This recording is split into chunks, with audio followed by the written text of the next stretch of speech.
Der har da ikke været særlig meget sexchikane i dag. Var det ikke på tide, der kom lidt? Jo, det kommer her. Ej, oh, oh. Ej, oh, oh. 1, 2, 3, 4.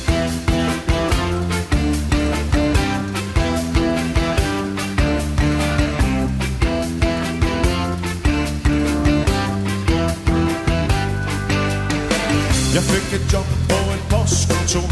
Min chef var en dame, der lignede min bror. Men hun var flink og en rigtig makker. Hun gav mig en hånd, når vi sorterede pakker. Men pludselig sagde hun, lad pakkerne ligge. Nu skal vi frankere, og du skal slikke. Det var en fredag aften, og det var meget sent. Og i retten sagde hun, det var vældig fint. Men enhver kunne se, at det var sexchikane. Enhver kunne se, at det var sexchikane. Put cheferne under den kolde hane. Vi finder os ikke i sexchikane.